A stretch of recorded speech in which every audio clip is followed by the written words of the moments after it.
Chocolate o tsokolate. Maaring ang iba sa inyo ay umay na, pero hindi nyo maikakaila na minsan nyo rin itong naging paborito. Lalo na nga nung panahon ng kabataan nyo. Sana all!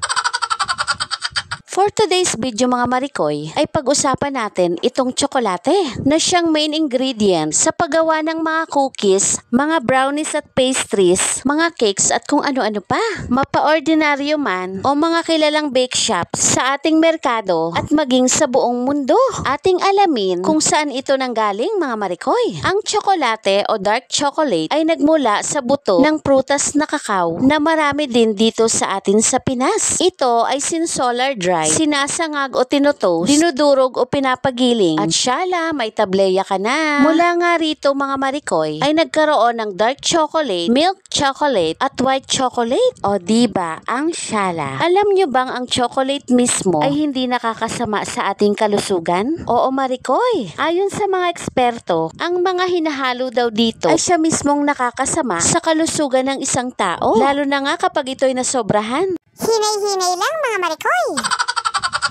Ang dark chocolate na ating nabibili sa merkado ay nagtataglay ng 30 to 80% na purong tsokolate na may kasamang asukal at cocoa butter. At ito namang milk chocolate ay 10% lang ang purong tsokolate na may kasamang asukal, gatas at iba pa. At ito namang si white chocolate ay alam nyo bang wala itong sangkap na tsokolate? Tanging cocoa butter, sugar, and milk. Pili ka na Marikoy. At syempre pa, hindi pwedeng hindi natin pag-usapan ang benepisyong taglay nito. Totoo bang nakakataba ito at nakakapagpataas ng ating sugar?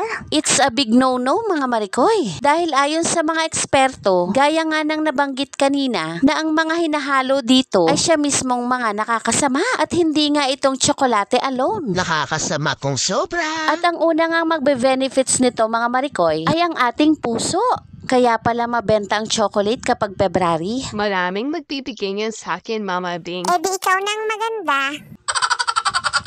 Dahil sa taglay nitong mayaman sa flavonoids, naiiwasan ang blood clotting at mga pagbara sa ating blood vessels. Kaya naiiwasan ang pagkakaroon ng heart disease, widening blood vessels, promoting artery declogging, at protecting against harmful effects of oxidative damage na nagre-resulta sa pagbaba ng blood pressure. Ayan mga Marikoy, sinasangag o tinutoast ko lang pala itong mga buto ng kakao. Mga gamot ko nga yan mga Marikoy. Gamot ni Mama Abing sa pasma. O diba, ang syala.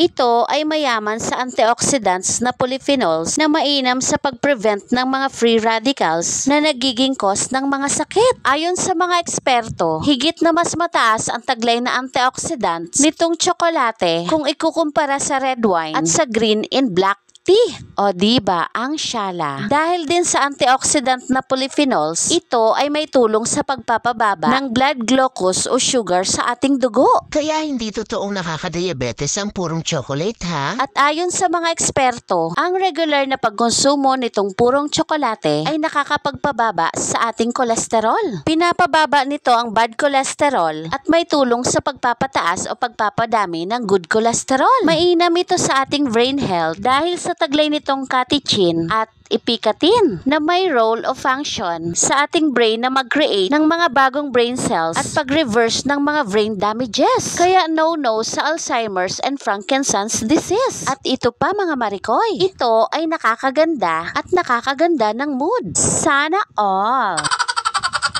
Dahil sa taglay nitong flavonoids, ito ay nakakaganda sa balat at may tulong sa paghil ng mga sugat. Mayaman din sa anti-aging properties. That's what I'm looking for, Mama Bing.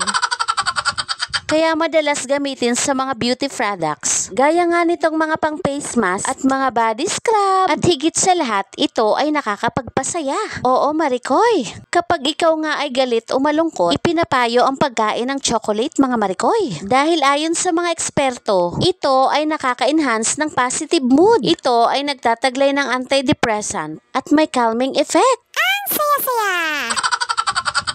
nagtataglay din ng mga anti-cancer compounds. At alam nyo ba na dito sa Pinas, 81% ng supply ng kakao ay nagmumula pa sa Davao? At ang supply naman sa buong mundo ay nagmumula ang 50% sa Ghana, Africa.